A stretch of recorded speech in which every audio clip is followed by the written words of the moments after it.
नमस्कार विद्यार्थी मित्रांनो. तर हायकोर्ट शिपाई भरती यासाठीची मागील व्हिडिओमध्ये आपण पूर्ण जे मागील वर्षीचा पेपर होता तो पाहिलेला होता. तर त्यातीलच महत्त्वाचे जे सामान्य विज्ञानवर विचारलेले प्रश्न, खूप सारे प्रश्न 4 ते 5 प्रश्न सामान्य विज्ञान या विषयावर विचारलेले आहेत. तर सामान्य विज्ञानचे महत्त्वाचे टॉपिक, महत्त्वाचे शास्त्रीय शोध व संशोधक, त्याचबरोबर अभावी होणारे रोग, जीवनसत्व अभावी होणारे रोग यावरती प्रश्न आपण पाहणार आहोत. त्याचबरोबर महत्त्वाचे म्हणजे गंगा नदीची उपनदी विचारली होती. तर आपण महाराष्ट्रातल्या, भारतातल्या महत्त्वाच्या नद्या, त्यांच्या उपनद्या पाहणार आहोत. तर व्हिडिओ तुम्ही शेवटपर्यंत बघा. फक्त शिपाई भरतीसाठीच हे लेक्चर असणार आहे आणि सामान्य विज्ञानचे बरेच प्रश्न यामध्ये आपण कव्हर करणार आहोत. जे प्रश्न आले होते त्या संबंधीचे प्रश्न इथं आपण घेतलेले आहेत. तर चला बघूया. तर क्षयाचे जंतू जे आहे याचा शोध कोणत्या संशोधकांनी लावला आहे? तर रॉबर्ट कॉक यांनी लावलेला आहे. तर यातील महत्त्वाचे तुम्ही लक्षात ठेवू शकता किंवा लिहून घेऊ शकता. जसं की जीवनसत्वाचा शोध कोणी लावला? तर फुंक या शास्त्रज्ञाने लावलेला आहे. अनुवंशिकतेचा शोध कोणी लावला? तर जॉन मेंडल यांनी लावलेला आहे. पेनिसिलिनचा शोध कोणी लावला? फ्लेमिंग यांनी लावलेला आहे. तर मागील परीक्षेमध्ये इन्सुलिन अभावी होणारा रोग विचारला होता. तर त्याचं उत्तर आपण पाहिलं होतं की मधुमेह हा इन्सुलिनच्या कमतरतेमुळे होतो. त्यासंबंधीचे पण प्रश्न आपण खाली पाहणार आहोत. व्हिडिओ शेवटपर्यंत नक्की पहा. त्यानंतर सिंथेटिक जीनचा शोध कोणी लावला? तर हरगोविंद खुराना. मलेरियाचे जंतू रोनाल्ड रॉस. पोलिओ लस कोणी शोधली? हे पण बऱ्याच परीक्षेला विचारलं जातं आणि शिपाई भरती साधारण प्रश्न शिपाई भरतीला विचारले जातात. तर हा प्रश्न लक्षात ठेवा. पोलिओ लसचा शोध चालक उत्क्रांतीवादाचा शोध लावला डार्विन. इन्सुलिन, तर आता मागील व्हिडिओमध्ये आपण पाहिलं होतं, मागील भरतीमध्ये विचारलं होतं, शिपाईच्या हायकोर्ट शिपाईसाठी विचारलं होतं, इन्सुलिनच्या कमतरतेमुळे कोणता रोग होतो? तर इथं प्रश्न आहे बघा, इन्सुलिनचा शोध कोणी लावला? तर फ्रेडरिक बेंटिंग यांनी शोध लावलेला आहे. देवी लसीचा शोध एडवर्ड जेन्नर. घटसर्पाचा शोध Frederick Loeffler. Antirabies Louis Pasteur. त्यानंतर होमिओपॅथीचा शोध लावलेला आहे हायनमान. तर नेक्स्ट चला पाहूया आपण. तर आता आपण प्रमुख रोग आणि तो कशामुळे होतो हे आपण पाहणार आहोत. तर मागीलच भरतीमध्ये तुम्ही मागचा व्हिडिओ पाहून घ्या, त्यामध्ये पण हा प्रश्न आला होता की एड्स हा रोग कशामुळे होतो? तर HIV विषाणूपासून हा रोग होतो. हा प्रश्न मागील भरतीमध्ये विचारला आहे. तर याच्या अवतीभोवतीचे जे प्रश्न आहेत ते तुम्हाला विचारले जाऊ शकतात. त्यामुळे सविस्तर तुम्ही लिहून घ्या. स्वाईन फ्लू विषाणूपासून होतो. त्याचं कारक कोणत्या कारकापासून होतं ते पण तुम्ही इकडं पाहायचं आहे. तर एड्स हा विषाणूपासून होतो. HIV या विषाणूपासून होतो. सार्स विषाणूपासून, कोरोना विषाणूपासून हा सार्स रोग होतो. डेंग्यू हा पण व्हायरसपासून होतो, पण त्याचे कारक तुम्हाला लक्षात ठेवायचे डेन 1, डेन 2, डेन 3 आणि डेन 4, डेन 5. तर रेबीज हा विषाणूपासूनच होतो, पण लायसा व्हायरस हे महत्त्वाचं आहे, लायसा व्हायरसपासून होतो, हे तुम्हाला लक्षात ठेवायचं आहे. जसं की एड्स कशामुळे? HIV होतो, तसंच रेबीज लायसा व्हायरस असं लक्षात ठेवायचं आहे. पोलिओ विषाणू, पोलिओ व्हायरसपासून होतो. चिकुनगुनिया होतो विषाणूपासूनच, पण चिकफीपासून होतो. त्यानंतर नेक्स्ट आहे जे महत्त्वाचे तेच आपण पाहणार आहोत. त्यानंतर क्षयरोग एक महत्त्वाचा आहे, जीवाणूपासून होतो, बॅक्टेरियापासून होतो. तर मायकोबॅक्टेरियम ट्युबरक्युलोसिस MTB लक्षात ठेवा, हे अतिशय IMP करून ठेवा. क्षयरोग हा मायकोबॅक्टेरियम ट्युबरक्युलोसिस MTB पासून होतो. ह्याचं कारक आहे, हा एक बॅक्टेरियाने होणारा रोग आहे. कुष्ठरोग हा महत्त्वाचा आहे, मायकोबॅक्टेरियम लेम्प्रीपासून होतो.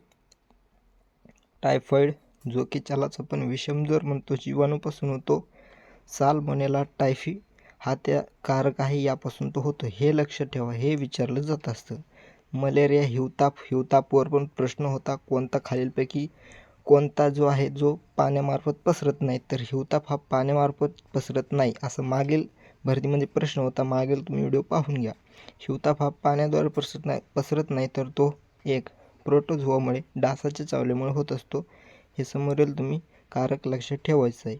आमाश एवढं काही महत्त्वाचं नाही. त्याच्यानंतर हत्तीरोग एक तुम्ही लक्षात ठेवू शकता, मेटाझोआ पासून तर त्याचा प्रसार होतो.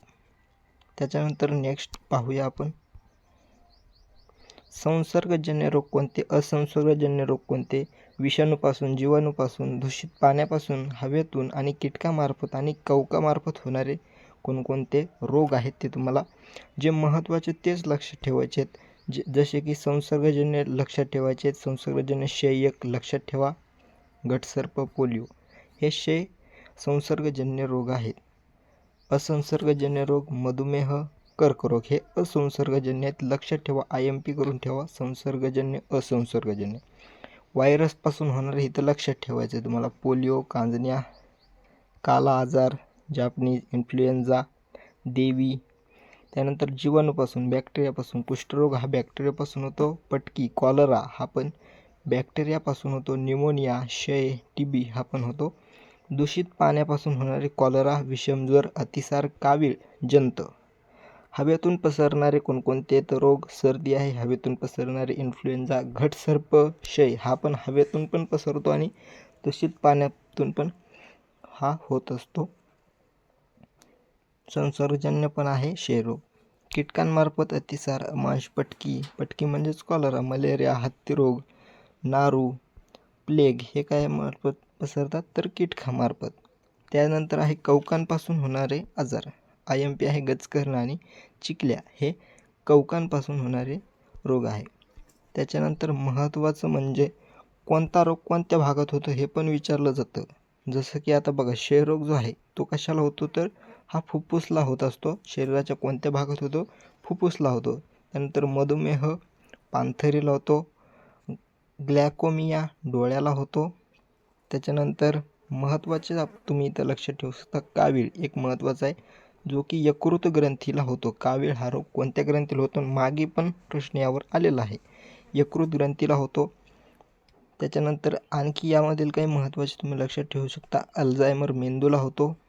त्याच्यानंतर विषमज्वर एक महत्त्वाचा आहे, टायफॉईड ज्याला आपण म्हणतो मोठ्या आतड्याला होतो.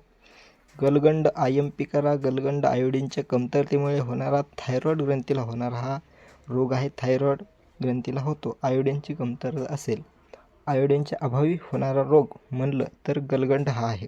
जर व्हिडिओ चांगला असेल तर व्हिडिओला लाईक करा. त्यानंतर बाकीचे पण तुम्ही लक्षात ठेवू शकता.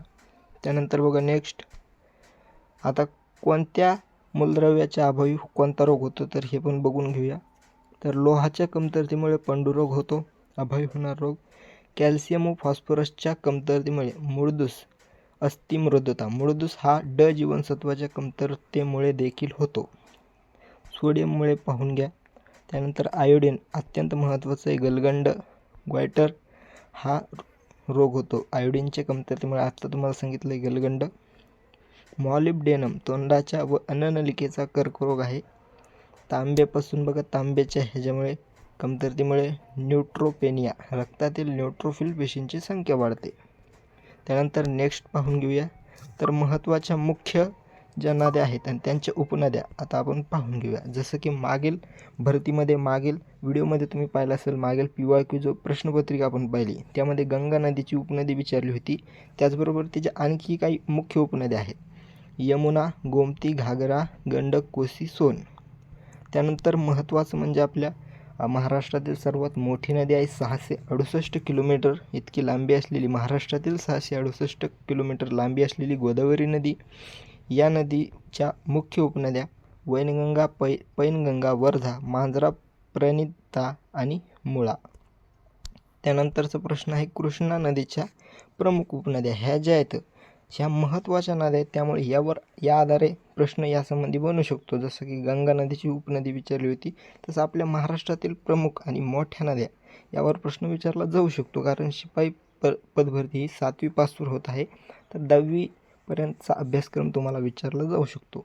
कृष्णा नदीची उपनद्या कोयना, वारणा, पंचगंगा, भीमा, तुंगभद्रा, घटप्रभा. नर्मदा नदी तवा, बारणा, ओरसांग.